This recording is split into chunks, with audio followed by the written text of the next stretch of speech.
Gracias por continuar con nosotros aquí en La Otra Cara de la Moneda, como se los había ya manifestado, contado al inicio de nuestra emisión, y además antes de irnos a la pausa, es momento de conversar con Cielo Rusín, que ella es directora de Prosperidad Social. Bienvenida, directora Cielo, gracias por acompañarnos, por estar aquí ya en otra condición muy diferente, sentada en esta mesa, ya no como analista, sino como directora de una entidad del Gobierno Nacional. A ti muchas gracias por la invitación y un especial saludo a toda la audiencia de La Otra Cara de la Moneda. Pues directora, hay que explicarle a los colombianos primero que todo qué hace Prosperidad Social. A veces escuchamos mucho sobre muchas entidades, pero no sabemos realmente a qué se dedica y cuál es la propuesta que tiene habitualmente para el país, cuáles son como las principales funciones de esa entidad. Bueno, Prosperidad Social es la entidad del Estado encargada del diseño, la coordinación y la implementación de las políticas públicas encaminadas a la superación de la pobreza y a lograr la equidad en Colombia. Directora, usted recibe ya la entidad de Prosperidad Social de manos de su antecesor, y ¿cómo la encuentra? ¿Cómo la deja el gobierno de Iván Duque? ¿Cuáles son los principales como retos que usted dice, bueno, acá es donde hay que ponerle el mano más fuerte y trabajar por ello? Bueno, a ver, lo que podemos decir de Prosperidad Social es una entidad que tiene más del 80% de funcionarios en carrera, con una misionalidad muy bonita, que estamos analizando, digamos, estamos pensando ya desde la perspectiva del nuevo gobierno, cómo se va a encaminar esa misionalidad para cumplir los objetivos que le han sido trazados desde su origen, y que pues de alguna manera pues claramente vemos que los objetivos no se han logrado.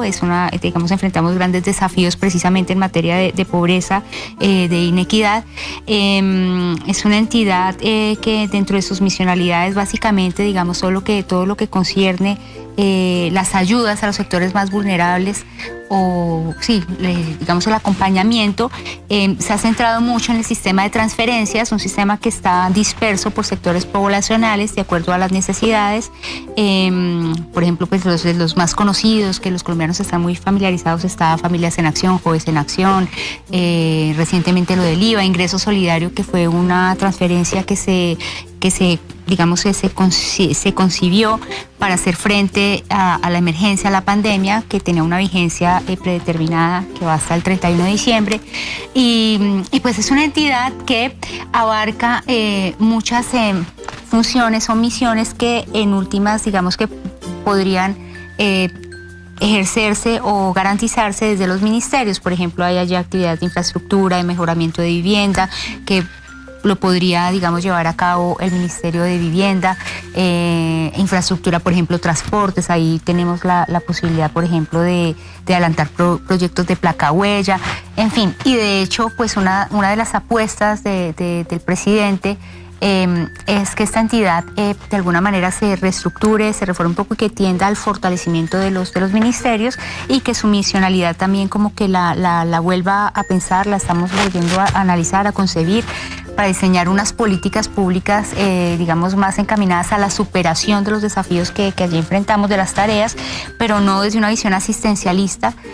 sino de verdad de una apuesta y un acompañamiento integral que permita a las personas salir de las condiciones de precariedad que las llevan a recibir este tipo de beneficios o de acompañamientos. Casi que existe un mito, directora, respecto a la izquierda en el mundo, ¿no? Pensar que es asistencialista, que busca que muchas personas no trabajen o no hagan nada, sino que el Estado termine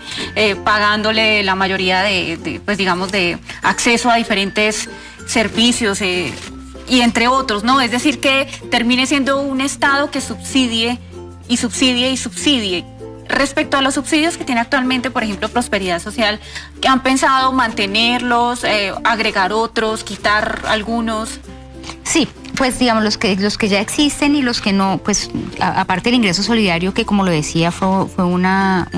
transferencia que fue pensada para el marco de la pandemia, con un presupuesto predeterminado que vence el 31 de diciembre. Los otros en principio se mantienen, porque claramente no es de un día para otro que podemos volver a concebir un sistema viable en materia de, digamos, como de transferencias o de acompañamiento para los sectores más vulnerables de la sociedad. Sin embargo, pues hay digamos, la realidad de Colombia en este momento pues nos enfrenta al problema que estamos viviendo en torno al hambre, por ejemplo, que eso no da espera, es como Cuando hablamos de hambre estamos hablando del grado extremo de precariedad y de vulnerabilidad, y para eso pues estamos pensando en que necesariamente hay que idear un plan de choque para llegar a esas familias que están padeciendo pues esta situación de extrema precariedad. Pues digamos que sabemos que es inadmisible que sigan después de tantos años, digamos, de implementación de programas, después de que ha habido intervenciones, por ejemplo, por parte de la Corte Constitucional declarando el estado de cosas inconstitucional hace más de 7 años, por ejemplo, en el caso de La Guajira, y que siguen muriendo niños de hambre. Al contrario, la situación tiende a precarizarse cada vez más para mayores sectores de la población. Entonces, pues la idea precisamente es, estamos en ese rediseño, en esa articulación, diferentes entidades que nos hemos puesto a la tarea de idear ese plan de choque que necesariamente pues busca generar un impacto para pues, esos sectores que se están viendo tan afectados en el contexto además post pandemia, pues todas las consecuencias económicas que existieron allí, y pues sectores que precisamente no reciben ningún tipo de beneficios. Entonces eso por un lado, entonces la apuesta a hambre cero es el principal desafío. Por otra parte, otro proyecto de los que ha mencionado el presidente Gustavo Petro en los últimos días, digamos, es esta apuesta de Jóvenes en Paz, un programa que se había ideado y que se había puesto en marcha en la Bogotá Humana, que en ese momento abarcaba 10.000 jóvenes y que ahora pretende pues darle una trascendencia a nivel nacional, abarcar un total de unos 100.000 jóvenes, y eso que busca llegar a aquellos jóvenes que por su situación de extrema vulnerabilidad son fácilmente instrumentalizables por grupos al margen de la ley y que pueden decaer en condiciones, digamos, sí, que pueden ser utilizados, digamos, o caer en la delincuencia precisamente por absoluto estado de precariedad. Entonces se está pensando, por ejemplo, este programa, pero todo eso es dentro de una apuesta integral. No queremos limitarnos a ser dependiente al beneficiario de un beneficio, digamos, sin darle una puerta de salida. Digamos que esas ayudas que vengan de parte del Estado tienen que pensarse para dignificar al beneficiario, no para volverlo un esclavo de esa ayuda, y para permitirle y darle instrumentos y opciones que desde una visión interinstitucional, digamos, cuando son diferentes las entidades que entran a ser parte de un programa integral, llámese SENA, los diferentes ministerios. Entonces se le da una oferta a la persona que recibe el beneficio para que una vez supere ese grado de precariedad pueda salirse al mercado laboral, a formarse, a vivir una vida digna de acuerdo a lo que escoja, pero darle los instrumentos para que pueda escoger. Es como una ayuda transitoria, digamos, yo te ayudo a que salgas de acá, te preparo, pero tú sigues tu camino. Exacto, es que muchos de los subsidios, tal como se tenía pensado el sistema, pues existen algunos hace casi 20 años y pues precisamente aquí no estamos hablando en algo de las cuestiones que más nos impactan cuando me preguntabas de cómo se reciben las entidades que uno mira, esa misionalidad de ese cuánto tiempo existe, ese tipo de transferencias o de políticas públicas adelantadas, hace cuántos años se han puesto en marcha, y el efecto o la medición, indicadores que nos digan cuántas personas han logrado gracias a ese tipo de beneficios salir o superar ese estado de vulnerabilidad, pues no hay un balance óptimo, y pues la idea es apostarle a la eficacia, a la racionalidad de los recursos. Sabemos que estamos en medio de una crisis, pero precisamente el desafío es mayor porque cualquier recurso que se invierta tiene que llegar a los sectores más desfavorecidos que lo necesitan, y tiene que traducirse en una política eficaz que sea medible en términos de superación de la pobreza. Y esa podría ser entonces, directora, una respuesta y una razón por la cual en Colombia la gente no logra salir fácilmente de la pobreza, de esos índices, y los vemos año tras año manteniéndose. O sea, digamos que sobreviven gracias a esas ayudas, pero no logran trascender, no logran pasar a una etapa superior en la que les permita tener mejores recursos, recibir mejores ingresos, porque no hay una oferta suficiente como para que la gente logre salir, o porque también se acostumbran a que es más fácil recibir el giro de, no sé, un ejemplo, 300, 400 mil pesos mensuales y mejor no busco una estrategia personal que me permita crecer. Eso precisamente parte de los prejuicios que muchas veces se tienen como de los sectores poblacionales que reciben este tipo de beneficios, que no necesariamente es porque no les guste trabajar, o no, sencillamente no tienen instrumentos y no tienen los mínimos viables, digamos, para poder tener una vida digna o, digamos, como acorde a lo que uno esperaría en una democracia. Ahora, la pregunta que hacías, excusa porque comenzaste con una pregunta. Sí, primero que de pronto no tienen oferta suficiente presidente. Bueno, ahí quería decir, yo creo que hay algo que es importante, es que muchas de esas políticas públicas, esas transferencias condicionadas, no condicionadas que se han dispuesto, son simbólicas. En el caso, por ejemplo, del adulto mayor, yo creo que nadie puede pensar que hay una persona que pueda sobrevivir con 80,000 pesos mensuales. Sí, claramente se trata de un recurso que es simbólico y que no puede traducirse en alguna manera. ¿Cómo puede uno pretender que eso va a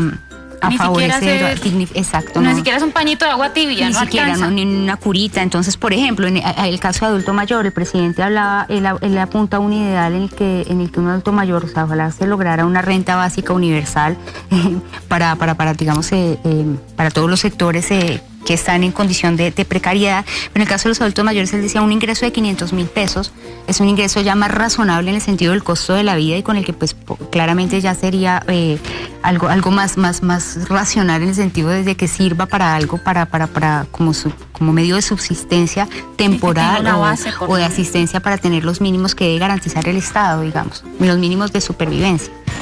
Otro tipo de ingresos, digamos, es eso, es estudiar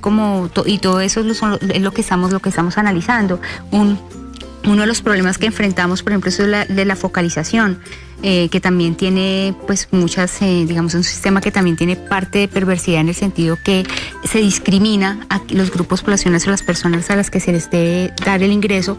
pero no necesariamente en la práctica se logra que el beneficio lo obtengan aquellos que más lo necesitan y se excluye de una manera casi que arbitraria a muchas personas que claramente se encuentran también en condición de vulnerabilidad. Entonces acá precisamente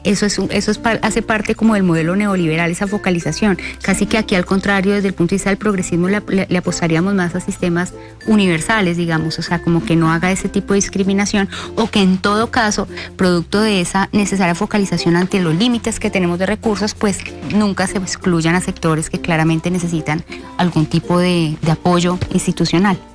Yo no sé, directora, si usted se acuerda de aquel rifirrafe entre el gobierno de Iván Duque y la FAO por las cifras que estaban entregando ellos y por la forma en la que decían que en Colombia sí había hambre y la pobreza estaba disparada, y sobre todo en el tema del hambre. Y allí pues incluso hubo voces que elevaron ante las Naciones Unidas diciendo que eso no ocurría de esa misma forma, o por lo menos en esas proporciones en Colombia, y esa fue una altísima crítica del gobierno de Iván Duque a la Organización de las Naciones Unidas, específicamente a la FAO, que es la agencia que se encarga precisamente de la alimentación y la agricultura. Cuando usted recibe ya lo que son cifras reales en Colombia,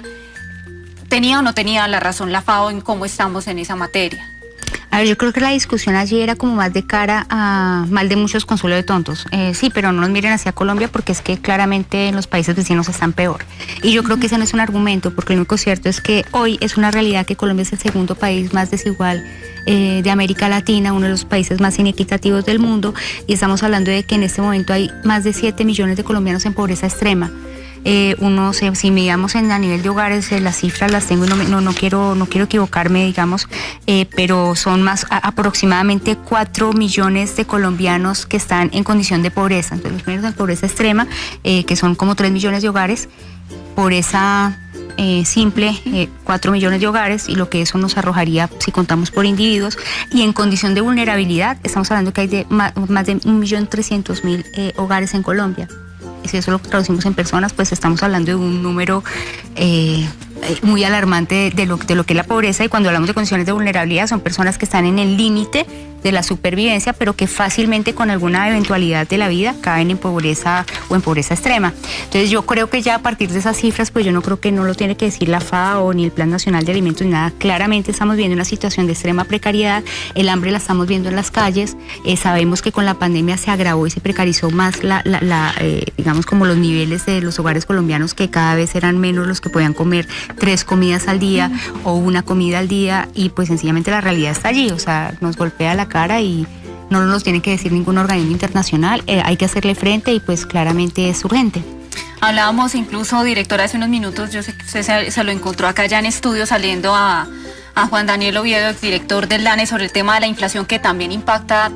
definitivamente a los colombianos en general, o sea, adquirir alimentos ahora es más difícil, hacer un almuerzo es más difícil, comerse un corrientazo es casi imposible, o sea, digamos que vemos un reto aún mayor incluso, por ejemplo, para entidades como la suya que busca llevar o disminuir cifras del hambre, disminuir cifras de pobreza. Habla también el presidente Gustavo Petro de llevar alimentación a los barrios pobres como una de las propuestas que tiene también para ayudar a contrarrestar todo ese proceso. Con esos desafíos y el país como está, la economía, el planteamiento desde prosperidad social,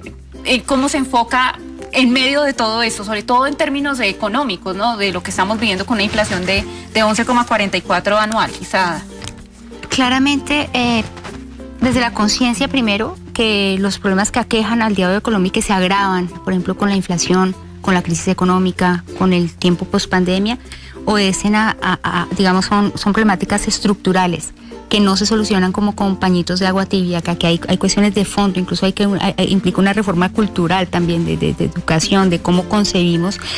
también como el país que tenemos, los beneficios que tenemos, los privilegios que tenemos, cómo vamos a lidiar con esa inequidad que ya no es sostenible, que además se traduce en otros factores que no hacen viable la vida tampoco para aquellos que no están en ese grado de precariedad.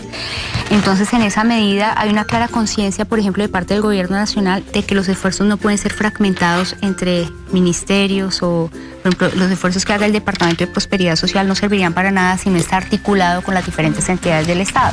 Para poner un ejemplo, acá no podemos focalizar de buena manera o no podemos adaptar bien las políticas públicas si no tenemos la información que tiene el DANE, que tiene el DNP, que tiene, digamos que la idea es que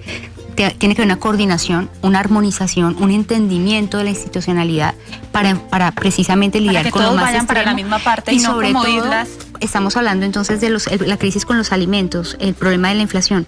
Una clara, digamos, visión de que no pueden ser los sectores más vulnerables los que sean los más afectados en esas condiciones. El plan de choque está encaminado a ellos y pues no les podemos pedir esfuerzos a quienes no lo tienen. En cuanto a lo de los alimentos, por ejemplo, la cuestión del hambre, nosotros estamos enfocados esto dentro de una lógica de la seguridad alimentaria, soberanía alimentaria, y eso que implica, por ejemplo, la conciencia de que tenemos que fortalecer el campesinado, los sectores campesinos, la economía rural, los mercados populares, evitar la terciarización, porque no se puede que además en un contexto de crisis, entonces hay quienes hacen negocio para entonces vamos a llevar los mercados, entonces a ver cómo nos vamos a aprovechar de cómo vamos a hacer un negocio de esa condición de crisis, cómo vamos a negociar con el hambre. Entonces, y a eso estamos enfocados, a cómo minimizamos los gastos y maximizamos los beneficios, es decir, en el sentido de que los intermediación, todo lo que implique acá los que se tienen que ver beneficiados, digamos, o fortalecidos de esta crisis que estamos viviendo es precisamente los sectores populares de la economía popular, los sectores campesinos, tratar de trazar, y en eso estamos una red precisamente que nos permita garantizar seguridad alimentaria y soberanía alimentaria. Nos tocó en el peor momento, en medio de una crisis, pero yo creo que las crisis también pueden ser un momento que nos permita dar una respuesta que, como nosotros la estamos pensando, la idea es de pronto que ser un ejemplo incluso para la región. Suele suceder que los organismos internacionales, con las reuniones que hemos seguido teniendo con el Banco Interamericano,